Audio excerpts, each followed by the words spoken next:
So for you to understand what this video is going to be about, I first want to talk about how weird the Nazis were, or at least the weird obsession they seem to have with supernatural things. Like Hitler was very much into the supernatural and spiritual things, and he wanted to make many different wild weapons like a sun gun. He wanted to make something called a Kugelpanger, or however you say it, it's a tank ball. And he also wanted to make many directed energy weapons and something called a Nazi UFO. Yeah, this dude had a lot of ideas, or at least the people around him did. Now, Die Glocke, or the German bell, was an alleged top secret Nazi scientific device, also known as a Wunderwaffel. It was first described by a Polish Germanist and author named Igor Wachowski in Prawda o Wunderwaffel in 2000. It was later popularized by military journalist and author Nick Cook, associated with Nazi occultism, anti-gravity, and free energy suspension research. Wachowski claims it was engineered by Nazi scientists and was a glowing rotating contraption rumored to have some kind of anti-gravital effect, being a time machine, or part of a SS or Schutzstaffel anti-gravity program for a flying saucer. Basically saying, I saw something glowing and rotating, and I got some ideas. That's basically what he was saying. These are my ideas.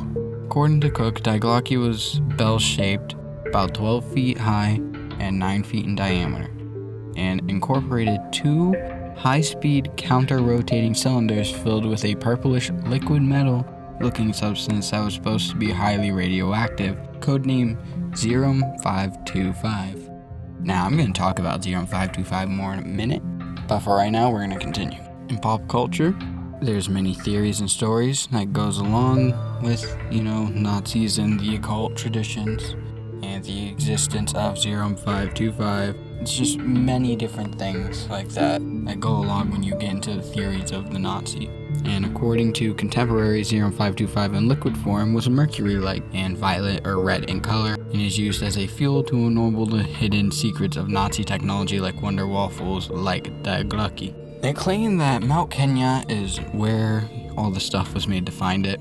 They said it was a deposit area for gems and alloys used in manufacturing 525, and it came from a gem called blue alchemy and processed further with a rare ore called Gundam. Those names feel like I'm in a fantasy game. But apparently both are found in Mount Kenya. And in the 1930s, the British suspected the Germans of planning an invasion of East Africa. It's later theorized as being a German covert operation to attain Blue Asmi and Gundam for the projects of the Third Reich.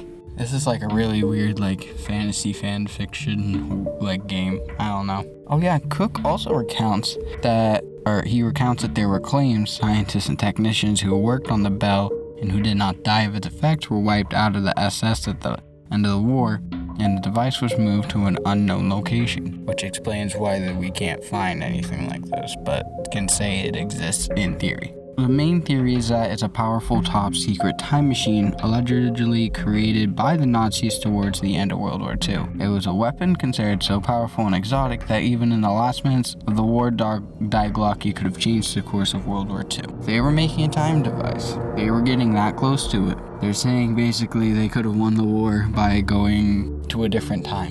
Let's get to this next page, man.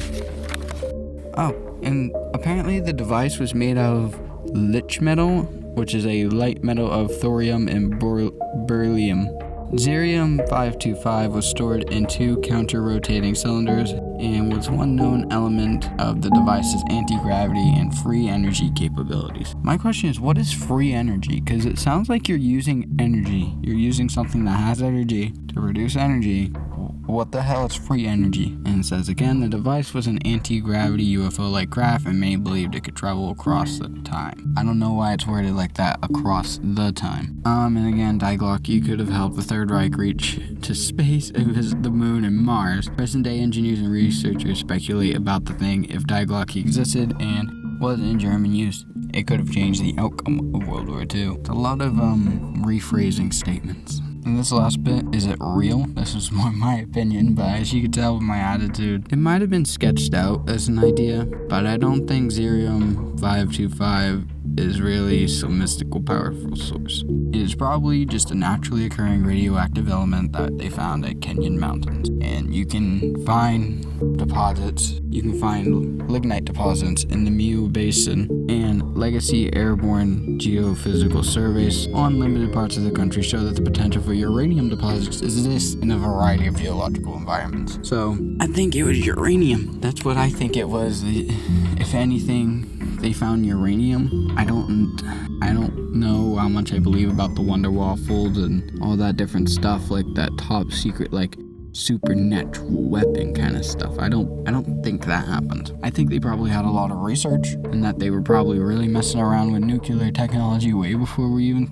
knew about it, because to be fair, those guys were smart scientists. I don't know about Hitler himself. I mean, he was smart at some point because he was on his own, and then he just started talking in a nightclub one night, and then you get the Nazi party.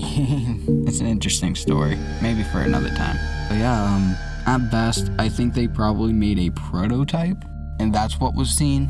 Like, at best, that's what I think could have happened, because I don't think they would have been able to fully do it, because even now, like, with modern science, like, even I'm really into science and the quantum science, and I've looked into it, it's just super hard to make and get enough energy to move throughout time. It's energy, and then it's also, like, what happens once you go past the speed of light. You start gaining mass infinitely, and you become a black hole, pretty much. There's a lot of different things that can happen with time travel that just aren't worth it. So I don't know.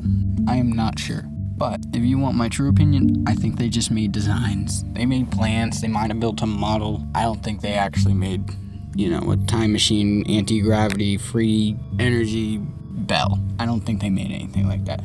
I think they had some really crazy ideas that they probably could have actually made, like the sun gun. That's just a super intense light using nuclear energy. So you would have a small sun. That's what they basically were doing. They were going to make a small sun that they could direct it's just a lot. They're interesting, man. But that's all I got. But I hope you guys enjoyed. Have a good rest of your day.